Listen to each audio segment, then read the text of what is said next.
कई सारी चीजें हैं जिनको लेकर कहीं ना कहीं बातचीत होगी। और हमारे साथ में इस वक्त अमृतपाल हमारे संवाददाता जुड़ गए हैं। अमृतपाल, जिस तरीके से हम ये तस्वीरें देख रहे हैं, कहीं ना कहीं द्विपक्षीय वार्ता जिससे आगे आने वाले समय में ग्रीस और भारत के जो आपसी संबंध है वो और मजबूत होते हुए नजर आएंगे। जी बिल्कुल, जो स्ट्रेटेजिक पार्टनरशिप है उसको अगले लेवल पर कैसे लेके जाया जाए। जब प्रधानमंत्री पिछले साल ग्रीस गए थे तो दोनों मुल्कों ने अपनी पार्टनरशिप को इनहैंस किया था स्ट्रेटेजिक पार्टनरशिप के लेवल पर। अब इसको और मजबूत कैसे किया जाए सभी एरियाज में, इकोनॉमिक कोऑपरेशन पे, मैरीटाइम सिक्योरिटी पे, खास करके जो India middle east Europe economic corridor है उसको, उसमें ग्रीस जो एक इम्पोर्टेंट रोल प्ले कर सकता है क्योंकि वो गेटवे है यूरोप का। दोनों देशों ने मेडिटेरेनियन और पैसिफिक, इंडो पैसिफिक में एक रूल्स बेस्ड ऑर्डर की बात की थी। तो ये सब चीजें आज इस बायलैटरल मुलाकात में डिस्कस होंगी और इस वार्ता में डिस्कस होंगी।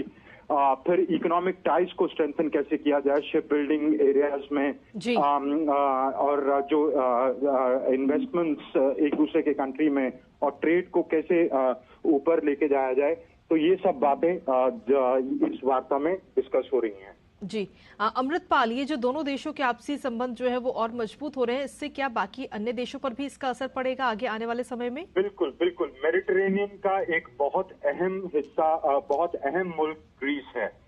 भारत अपनी जो गल्फ के थ्रू मेडिटेरेनियन में आउटरीच और बढ़ा रहा है क्योंकि भारत चाहता है कि यूरोप के साथ रिलेशंस नेक्स्ट लेवल तक जाएं। आप जानती हैं यूरोप के साथ FTA नेगोशिएट हो रहा है, उसमें ग्रीस एक बड़ा इंपॉर्टेंट रोल प्ले कर सकता है। तो सिर्फ ये बायलैटरली नहीं इंपॉर्टेंट है, बायलैटरली तो इंपॉर्टेंट है ही, पर उससे बढ़कर गेटवे टू यूरोप और मेडिटेरेनियन इकोनॉमीज के साथ भारत अपनी जो आउटरीच बढ़ाना चाह रहा है उसके तहत ये एक इम्पोर्टेंट रिलेशनशिप सिद्ध हो सकता है।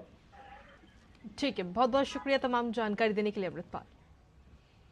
तो ये सीधी तस्वीर हम आपको दिखाते हैं और इसी बीच वापस रुक करते इस वक्त